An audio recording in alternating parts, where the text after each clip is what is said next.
আসসালামু আলাইকুম। আজকে আমি নিয়ে আসলাম আপনাদের জন্য এই প্রচণ্ড গরমে কুলফি মালাই আইসক্রিম।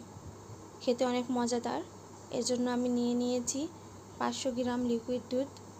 আমি জাল দিয়ে তা 250 গ্রাম করে নিয়েছি। আমি এখানে 3 চামচ পরিমাণ চিনি অ্যাড করে দিলাম, দিয়ে ভালো করে নেড়ে নেব। আমি কিন্তু চিনি অ্যাড করার আগে হাফ কাপের চেয়ে একটু কম দুধ উঠাই রেখেছিলাম অন্য একটি পাত্রে। এখন ভালো করে নেড়ে নিব। কিছুক্ষণ জাল দেওয়ার পর আমি চুলাটা বন্ধ করে দেব, কারণ আমি আগে থেকেই দুধটা জাল দিয়ে নিয়েছিলাম। এখন অন্য একটি পাত্রে আমি ক্যারামেল তৈরি করে নেব। এর জন্য আমি 1 চামচ চিনি, 2 চামচ পানি অ্যাড করে দেব, দিয়ে ক্যারামেলটা তৈরি করে নেব।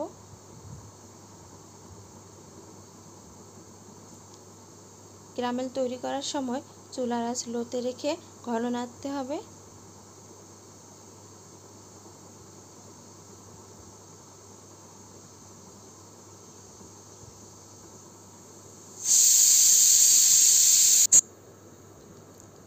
দেখেন আমি ঘন নাড়তেছি, কিন্তু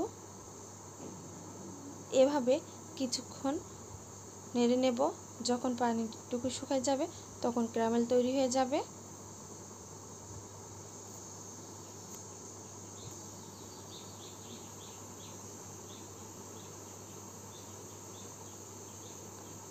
আমার ক্যারামেল তৈরি হওয়ার পথে দেখেন পারফেক্টভাবে আমার ক্যারামেল তৈরি হয়ে গেছে।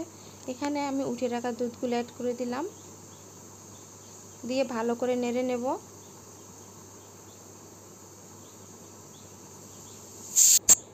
দেখেন কত সুন্দরভাবে আমার ক্যারামেল তৈরি হয়ে কালারটাও সুন্দর এসেছে। এখন আমি বাকি দুধে এগুলো অ্যাড করে দেব।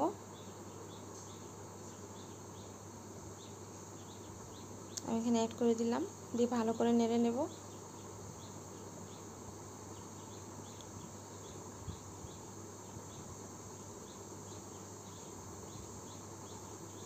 আমি 3টা কাঠবাদাম অ্যাড করে দিলাম কুচি করে।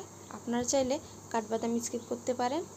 আমার ভিডিওটিতে যদি ভালো লেগে থাকে তাহলে বেশি বেশি করে লাইক, কমেন্ট এবং শেয়ার করবেন। এভাবে আমি কিছুক্ষণ জাল দিয়ে নেব আর ঘন নাড়ব। দেখেন কালারটা দেখে বুঝতে পারতেছেন, কালারটা সুন্দর এসেছে। আমি চুলাটা বন্ধ করে দিলাম। এখন আমি ঠান্ডা করে নিয়েছি দুধগুলো। একটি বাটির মধ্যে আমি ঢেলে নেব, নিয়ে ফ্রিজে রেখে দেব 10 থেকে 12 ঘন্টা। দেখেন 10 ঘন্টা পর আবার ফিরে আসলাম। 10 ঘন্টার মধ্যে আমার কিন্তু মালাই কুলফি আইসক্রিম একদম পারফেক্টভাবে হয়ে গিয়েছে। খেতে আসলে অনেক মজাদার হয়েছে। আপনারা চাইলে বাসায় ট্রাই করে দেখতে পারেন, আশা করি ভালো লাগবে। দেখেন এই প্রচণ্ড গরমে আপনারা চাইলে ট্রাই করতে পারেন।